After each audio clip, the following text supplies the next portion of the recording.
Good morning again, folks. It's unbelievable to be back here on the first weekend of May. We are sandwiched here between May Day and the full moon, and of course it is Derby Day today. So here at the station, we've added some special bourbon in our Bloody Marys this morning to keep everything going. At the station. And this happens only once every 21 years, but it is Super Sports Saturday. I mean, if you can't get your fill this Saturday with everything that's going on between now and tonight with the fight and the hockey and the baseball and the Derby, I don't know, you got to go to another planet, I guess, right, Bill? Yeah, I'll be watching the 10th round of the draft. Oh, there you go. There you go. So, and if you want our special, Bloody Mary mint julep recipe, go to our website. It'll be up there this week.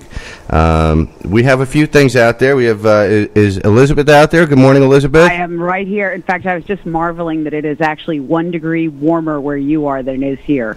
Imagine that. It's unbelievable. And my pool is still 15 degrees warmer than it is outside. So it's catching up, though. It's catching up very quickly. We're going to be in the 80s next week.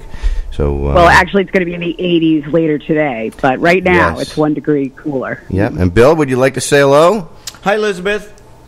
Hi, honey. How's it going? Very good, very good. And we also have Mike Ash. Mike Ash. Is Mike on the line with us? Okay, Mike's with his grandchildren again this weekend. He's doing a lot of grandparenting. He will call in, and I'm sure he'll have some special guests do his announcement for him, his other set of grandchildren. So, Mike, if you're listening, we're here. We're waiting for you. And we'd like to, throw out a few things. We have a question, as we always do, a question of the week. And we're going to tail off. Is it really, really hard again? Because nobody is the genius that you are. Listen, I made it something. Again, we're in the Hudson Valley, and I heard an earlier show where one of the producers has her nephew graduating from West Point, so I dug out my favorite West Point question of the day. Okay, so this is a three-parter, and we have gifts that we're giving away from the Magic Hat today. And what do we have today? We have, of course, opening day Boulder tickets, 2 Boulder tickets for the first correct answer. Nice. Yeah, that's good. We also have a second gift for the second answer, which is a digital camera with a little disc that you put in your computer, and you can cool. Right. And then we have from the Mason Jar. We were at the Mason Jar. Ira Kaplan. I'm going to scream out there at Tim. We have one of his beautiful, beautiful light blue T-shirts. That's the same color as the sky out there. So that's our third giveaway. Cool. Those are really good gifts. I bet these questions are going to be impossible to answer, though. How's that? Well, of course. So the questions. Nothing ever goes out. Nothing. Right. Nothing ever goes out. The box just it's overflowing here. The Magic Hat just keeps getting stuffed. So there'll be somebody out there that'll know it. That's what always slays me. Listen, besides being your encyclopedia of home improvement, we're always out there to throw some special information out to the folks to just give them a little bit of extra knowledge. So what are the questions of the week, Elizabeth? Here we are. Since we're moving down the Hudson Valley, we were in Kingston, from Albany to Kingston. So now we're going to come down a little bit further to West Point, and we'd like to know who the Hotel Thayer was named after. Okay, that's part 1. Who was it named after? Number 2, what year was the building built? And part 3 is what style architecture is the building? So we're at the Academy in West Point. We're at the Hotel Thayer. Those are your questions. Those are your prizes. Feel free to give us a call at 362-0013. And today we're going to be talking a little bit about, we had a bunch of emails come in. We were talking about starting your home improvement project. So, and we got some emails about people. What do you need permits for? What don't you need permits for?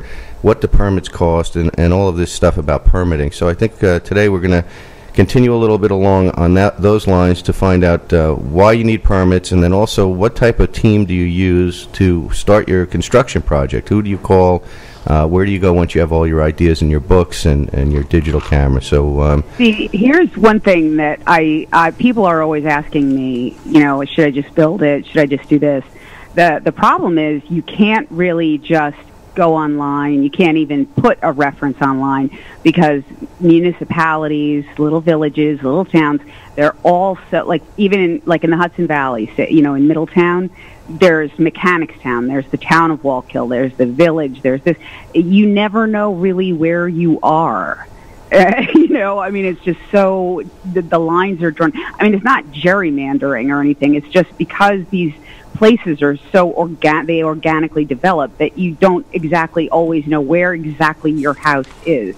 It might have been so long ago that you bought it. It might have been a while ago. That's another reason. I mean, I hate to keep, for somebody who specializes in DIY, I hate to keep hammering that you need to call a professional, but sometimes it's the best thing. It's hard to just walk into your city hall and just say, hey, I need a building permit. I mean, for a little deck, if you're really, really good at it, maybe, yeah, but it's still best to talk to somebody like an architect or a contractor who's already got a relationship with the building inspector that you need.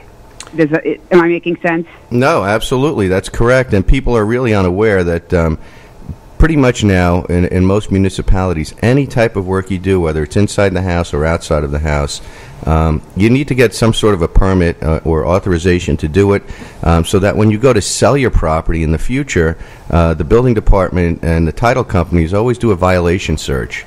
And if you finished your basement off and you didn't get a permit, I mean, it's fine, you get away with it for a while, but when you go to move out and sell, they come in and they see that finished basement, and you have to go through a whole process to get it right and get your CO there before you can sell your property. So anybody thinking of selling their property or doing something like that has a garage that was finished, or perhaps a porch or a deck that was closed in and made into a screened porch or a room, if you're thinking of selling, you got to get way ahead of that, because that process usually takes a couple of months to get through the building department, get your CO, get the title work cleaned up before you can close.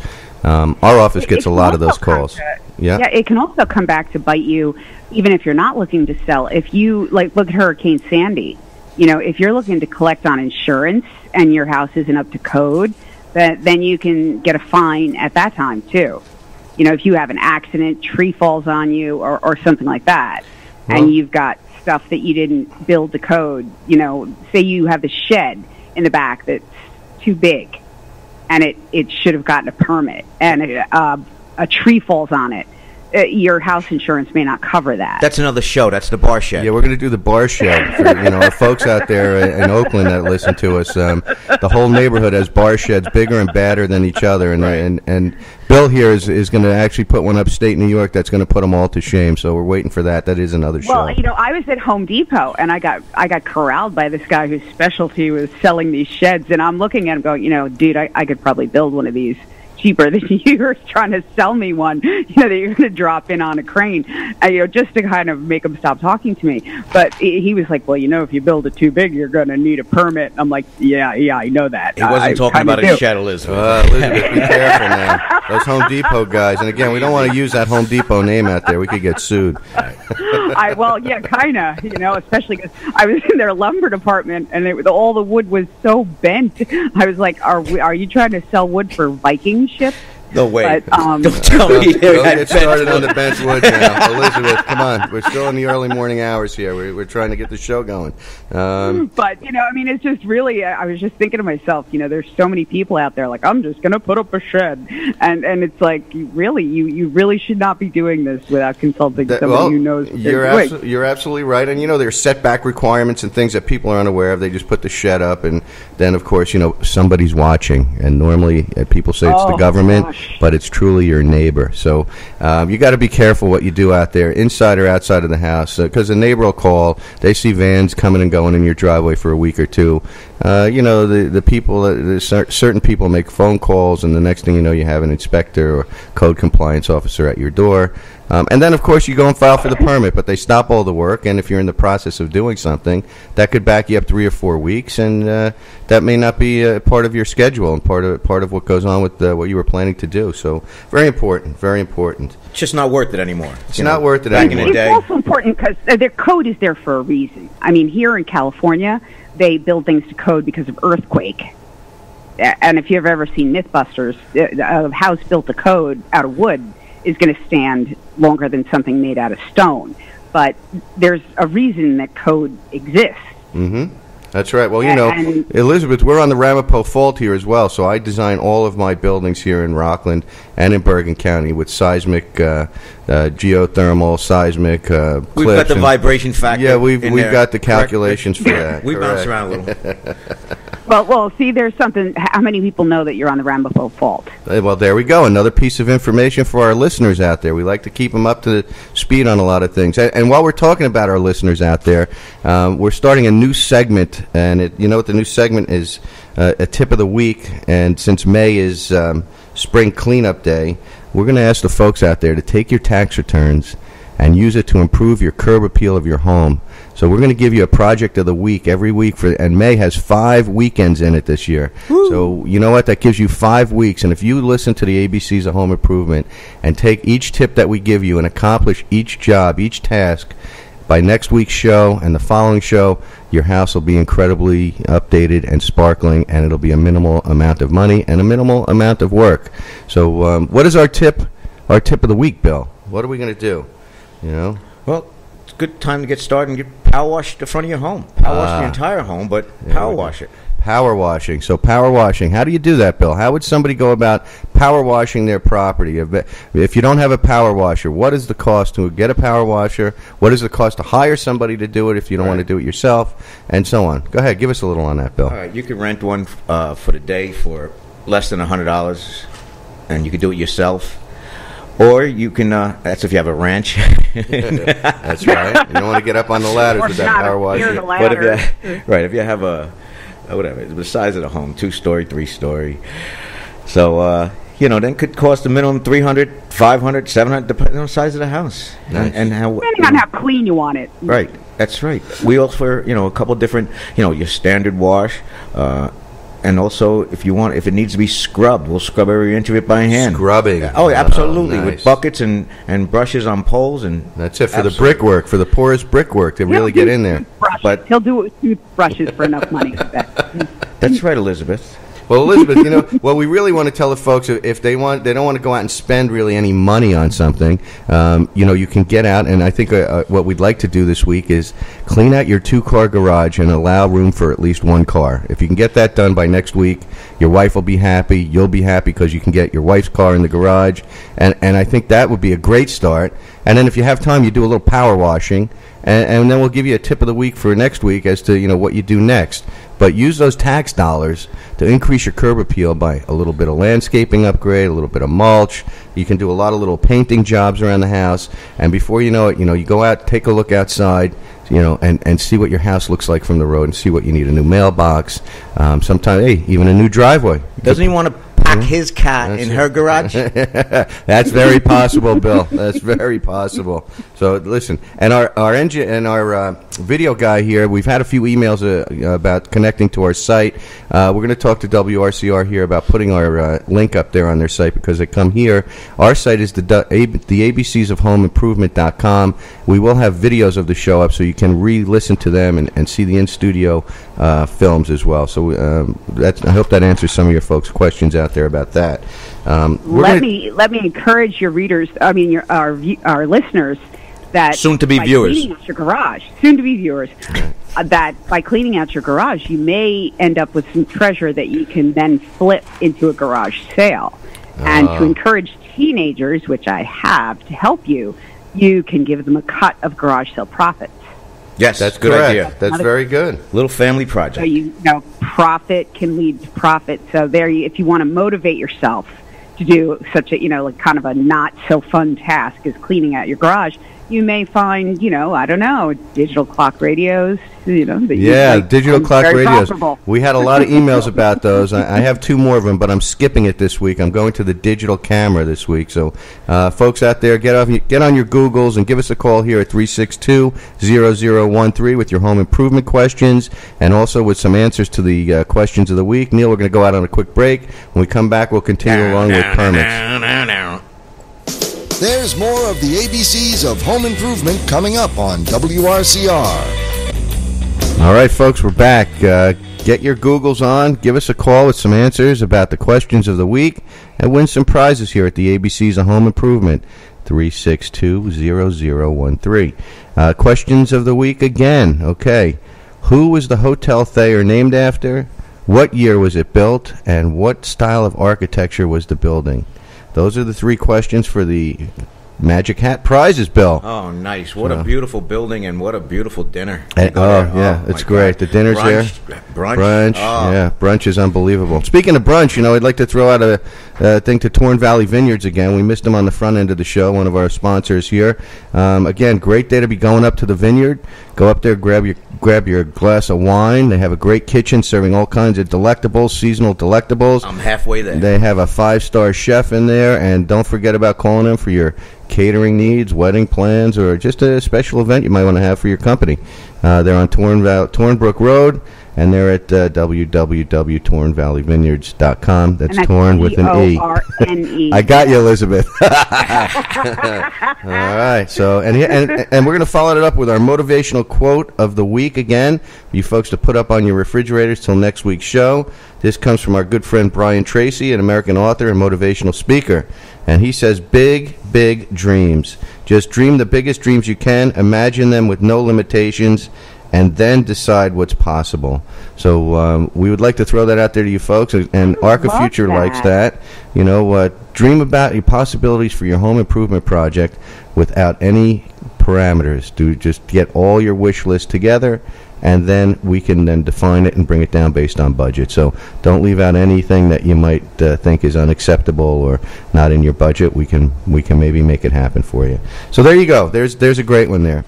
I love that, and I love that you guys really do have that approach. Everybody here, and that's what I've always loved about you guys, because you could, I want to have a castle in Italy. That's where I really want to have to live in, and you guys would really, I do that totally seriously. Yeah, and we created, and we created, Elizabeth. Like, okay, how much do you have to spend? I have $2,000. That covers the flight to Italy for me to do the research. No, but seriously, yeah, right? It's Billy's wonderful like, over here. Let's go. But I love it. Your castle in Italy is right here. But you really would take that totally seriously. Like, okay, well, here's what we could do for that money. And by the time the client was done, they'd be like, I love you.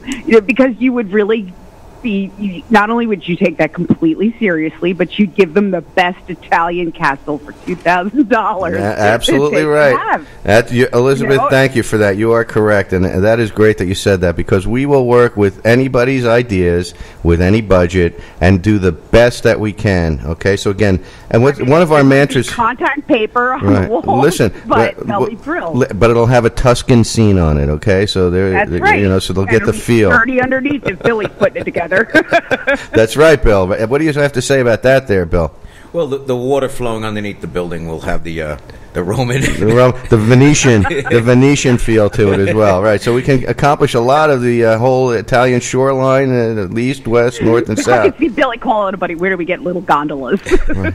Well, listen, Bill's mantra, and he always has this for us all the time, and we always like this, is, he likes to say the team mantra from John Ruskin, and we like to always have that for our folks out there, because, again, we're talking about quality and price. So, Bill, why don't you tell the folks out there again? We like to slip this in every week. John Ruskin. This is a great one. This one sums it up, and then we can elaborate on it a little bit, Lee, about why not to take the lowest bidder. And why would you want to be the lowest bidder? But John Ruskin says that the common law of business balance prohibits paying a little and getting a lot. It can't be done.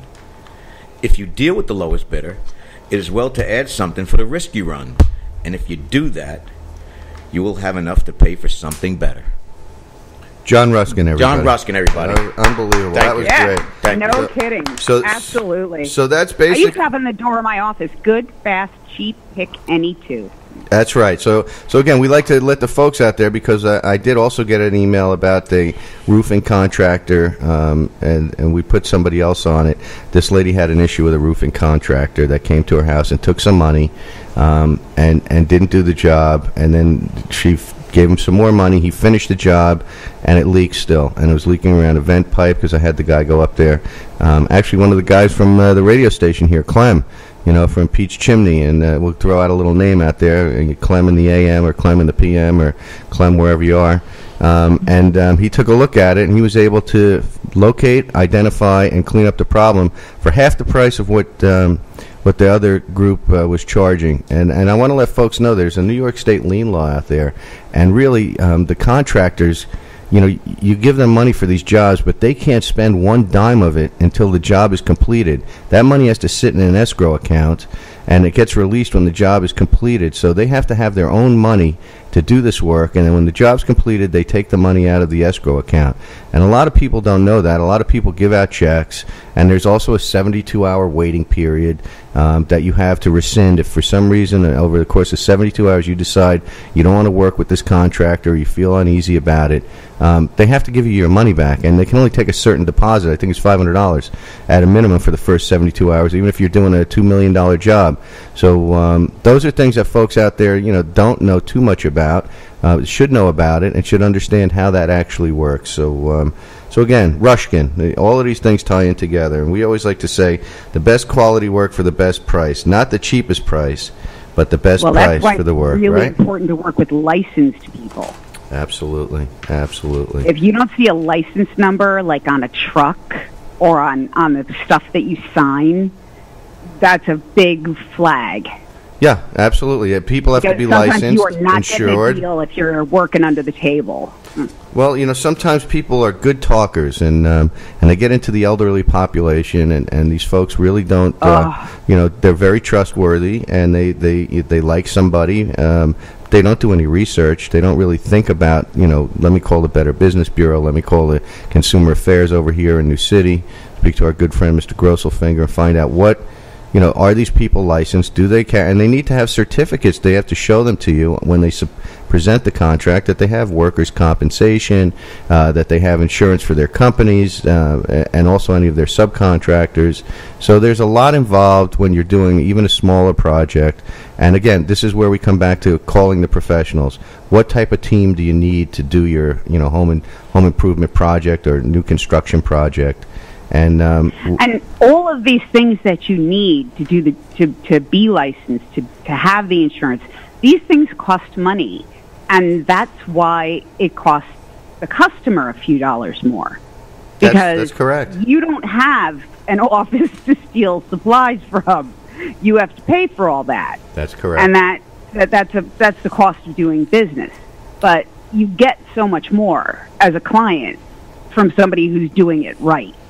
There's a value to that. There's a big value to that. Exactly. And people don't, again, there's sometimes... There's enormous value to that because you're going to get somebody who's proud of what they're doing. Well, and again, it comes back to, Elizabeth, it comes back to... Yeah, I got this done from, Billy Barstow. I got this done from, the Friendly Neighborhood Architect. This guy did my kitchen. Isn't it beautiful? You're going to want to do work that people talk about. Exactly. Well, this is why, again, a couple of folks were asking about how you go about this. So there's a few different ways to get your team together now that you had your idea book put together, or your video journal or photo journal on your iPhone or iPad and Pinterest, Elizabeth, as you said last week. You have all of these ideas. You have a budget together. Now, how do you actually go out and start the project? Do you hire the architect? Do you hire a builder? Do you hire a design build firm? So there's a lot of different ways to do it. We suggest here at the ABCs of Home Improvement that you work with a team or a group that does the design and build in tandem together, in-house, so that you lock the price down. You get an economy of scale of having the builder and the designer, the architect, working together, and also working with your budget in mind. So if you're thinking about a project, that would be our first approach. The second approach is a lot of builders have their own design teams in-house.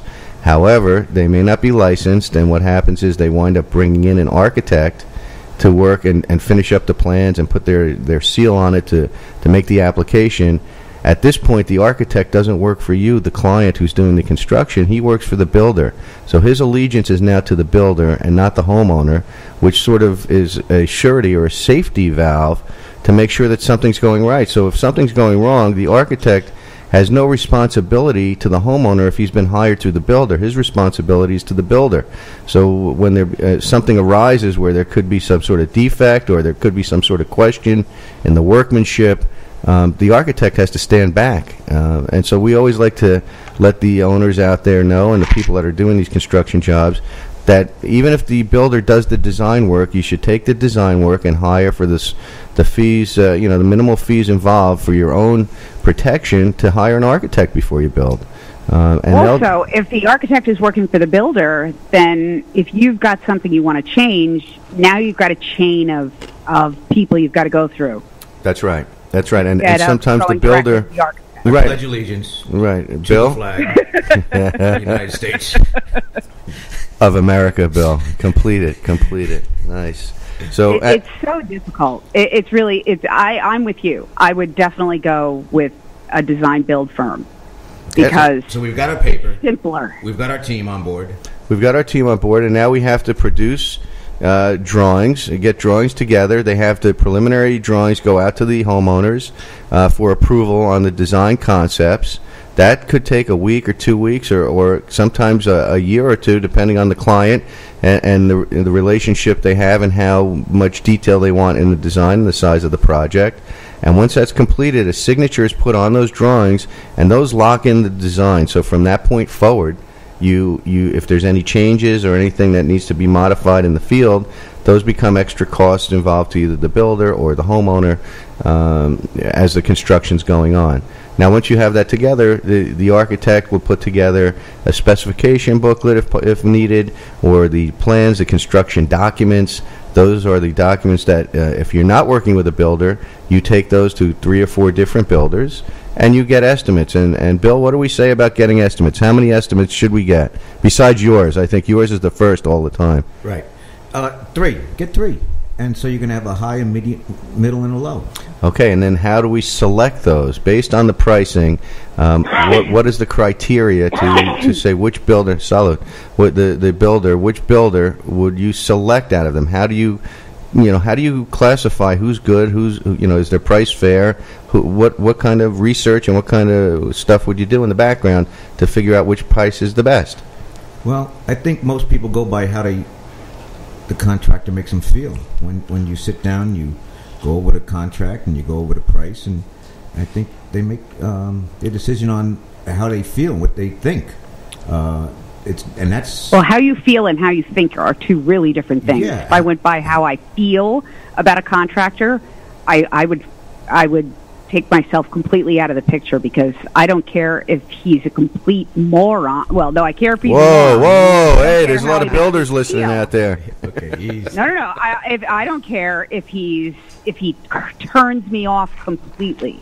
I don't care if he rubs me the wrong way, but if he's competent and he's the best guy out there, by all means, let him build So how do we find out his competency? So we need to check references, right? References. That's right. Mm-hmm. And now, how do you check them? Where would you check them? I'm not going to go by feel. If I just think he's cute, I'm not going to have him build my house. That's dumb reason to have him build my house. You might. That's how you think. That's great. I love that. I want to see him with his shirt off building my house. That's he could be like, he could hold the nails for my carpenter, but forget that. So who would you check the references I'm from? going to throw out the lowest bid. If there's a really super low bid, that guy I'm not even going to look at. But where do we check the references? How do we check them? Do we talk to our neighbors, our friends? Do we call Consumer Affairs, Better Business? Yes, I'm going to call every professional union, every professional organization, rather, that there is, and I'm going to ask him for customer referrals. There's the next one. Now, if I did a bad job for somebody, am I going to give you their name as a customer referral? So you have to ask for. Now, I've learned this over 30 years that you want, especially if these guys are in business, and they've got to be in business for at least 5 to 10 years. You want to talk to a client of theirs from 3 years ago, one from about a year ago, and one that's an ongoing project that they have going right now, so you can actually get a good barometer as to where these folks are and what kind of, after 4 or 5 years, a defect might show up. The guy never came back and fixed it. So you want to know if this guy's reliable, if he's willing to, stand behind his work, and that's why Billy's here, because Billy stands behind his work. And well, I'm also going to take you guys with me. So you can tell better than I can how well it's. We always consult, Elizabeth, so we, even if we're not doing the project, we don't have a problem. If somebody picks up the phone and they want to get a second opinion, give us a call here on the show, give us a call in our offices. We're always here to help the homeowner out to make sure that they're getting the proper job. So, well, I mean, even if it wasn't you, if I were here in California, well, of course, I would fly you out if I were looking at it. But if you weren't available... I'm always available, first class in Champagne, Elizabeth. There you go, baby. I would take you to a really nice vineyard in Napa. But seriously, I would find an absolute professional to come with me to check out whoever's work I was considering. Okay, listen, we're going to go out on a quick break, and when we come back, we have Mikey Ash on the phone with us, calling from his grandkid's house, I guess. We're going to find out. Neil, take us out.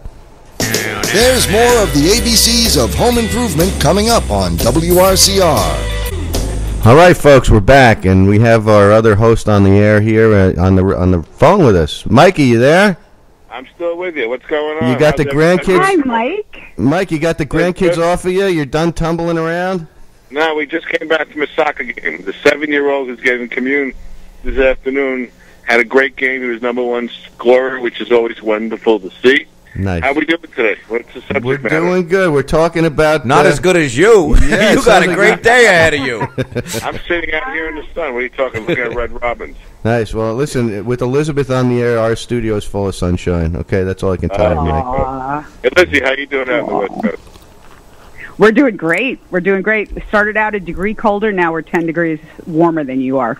Listen, speaking of the sunshine, we're going to talk about our green tip of the week here, because we got to get that in before the cool tools segment of our show. And coming right up. What is our green tip of the week? Our green tip of the week is now that it's springtime, install a ceiling fan in one room of your house. What does that do, Bill? What does that create for us? Well, it's going to move the air, and that's going to keep the place cooler. So what happens is, right during the summertime, okay, you can save 40% of your energy bill by blowing down the air and reversing it so that the cool air is circulating back around. And then in the wintertime, if you turn the fan on the other way, you'll save 10% on your heating bill. So overall, it's a 50% savings, believe it or not, by putting one ceiling fan in one room of your house and using it properly throughout the different seasons. Nobody ever puts it in reverse in the winter. Nobody ever. That's the problem. They don't do it. That's Right. I do. All right, there you go. Yeah, okay, look, there are some folks. Okay. All right, there we go. Liar, That's pants on it. fire. And once again, if you do your little part for America, you'll keep America green. And reduce our carbon footprint. So Elizabeth can have some rain in California, and believe it or not, we can get some rain over here in the Ramapo Valley. We're drying out. We need some rain. I got to tell you, Lee, paddle fans are good. You should have one in the bedroom, one in the dining room, one in the kitchen.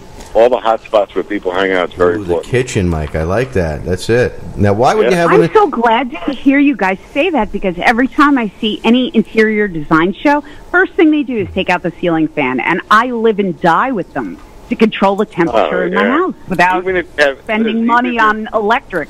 Well, those guys on TV, Elizabeth, they just do that for the impact factor, okay? That's a big visual impact when they start the project. By removing the fan, all of a sudden the room looks bigger. And cleaner. And right. So, lines. But they are doing a little... and there are some nicer fans out there, but, they're more expensive. They're designer fans, and they look really sharp, and they can be tighter to the ceiling. They don't have to be down so low. Yeah, flush mount. Correct, Mikey. There you go. That's what I was looking for. I do clean my fans a lot. Well, if you don't, you're going to have a lot of debris every time you turn it on coming down. Forget it. The dust flying around there, you have an asthma attack. Listen, if you look up in the ceiling, you see spots in the ceiling. It's not that your eyes are going bad. You're just moving the dust up in the ceiling. That's all. There's a brown ring around your ceiling fan. You've got to get out the cleaning gloves. That's not good. Time to switch the switch to down, right? So there's a brown ring on my carpet. Unbelievable. Unbelievable. Well, let me tell you something, Mike. We have a couple of questions out there that we didn't get answers to, so I'm going to give the answers. But first, we're going to talk about the cool tool tip of the week as well. So what do you have for us, Let's Elizabeth? go to the segment. Yeah, let's go, Elizabeth. Give us some stuff. I'm actually excited about this.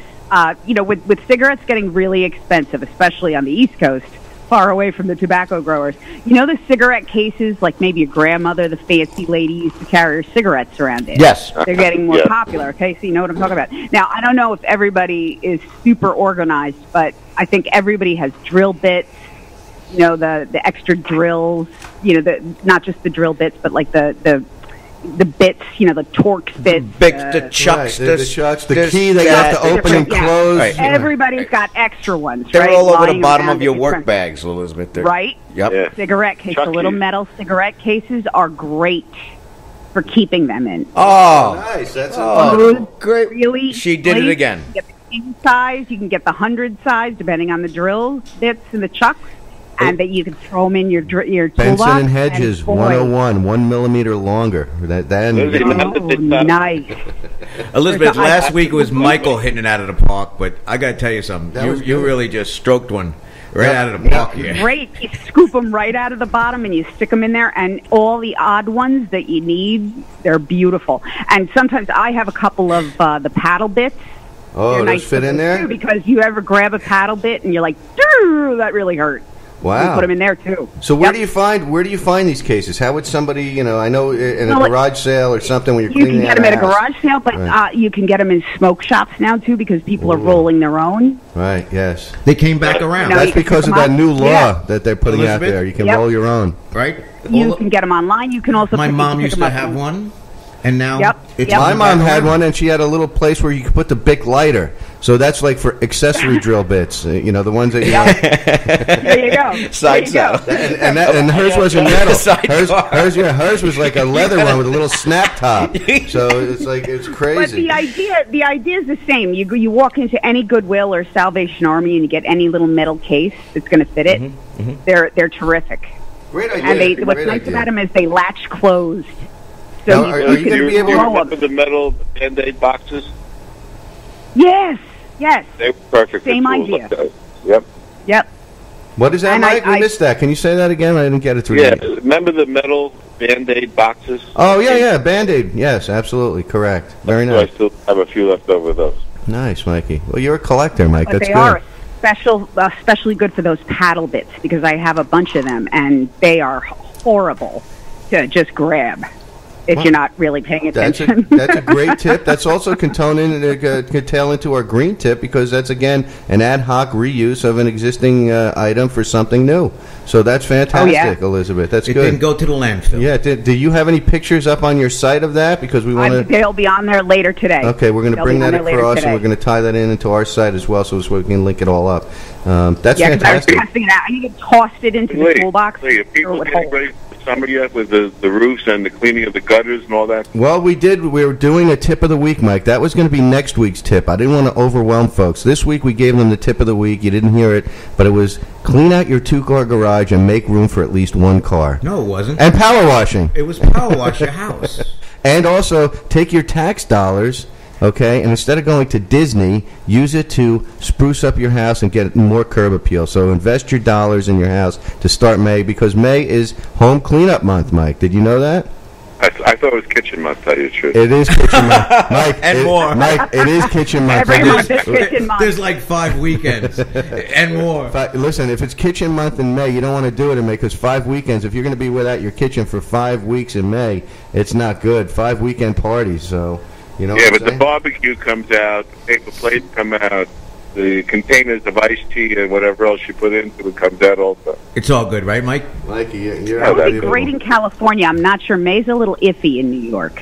Yeah, I know. Outside. We only have 80-degree weather coming up for the next week, Elizabeth, so I know the first Oh, do you week- really? Oh, first never week mind is looking then. good.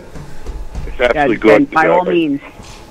So, all right, does anybody have any questions out there for us? I know everybody's probably out. It's such a beautiful day, and nobody's really sitting at home. They're out in their gardens, or they're actually starting to clean out their garages, They getting should very turn busy. on the radio So- while they're outside. Or tune us My in on advice. WRCR.com. You know, for you folks out in California that are listening to Elizabeth out there, you know, you got to get your I am listeners out going there. to strong So when arm do you check- some West Coast Lee, wrestlers. listen, Some West Coast. I got another one. Go ahead, Mike. When do you check the newspapers for garage sales if all these people are cleaning out their garages? That's it. Absolutely. Well, I would That's say what I next was week. saying. You clean out I would the say garage, next you get a weekend. garage sale going. You know, because then you can parlay that tax return that you're cleaning up and doing your curb sale, and you know, start making some money. You're doubling down, Elizabeth. Elizabeth's yeah, there you doubling go. down. Oh, she's taking a tax refund, and she's having a garage sale. She got cash coming in everywhere. That's unbelievable. And the best thing is she's got the teenagers involved, so it's quality family time. Absolutely. And you could do the global garage sale with eBay. So even if you don't have a garage, but you have stuff in your basement you're cleaning out, instead of putting it in the magic hat, put it on your eBay. trunk. Or your trunk. We don't want to talk about what's in the trunk, Bill. I was just going to say that. Terrario and trunk. What's in the trunk? There you go. Small card. Do you know how many casinos are around here, Billy? You'd love it. Oh, yes. Billy does. He's visited. I'm sure he's been out there. That's one of my AKAs. Right. McLovett. McLovett. Billy Casino. They call him Billy Casino. Listen to any. I love it.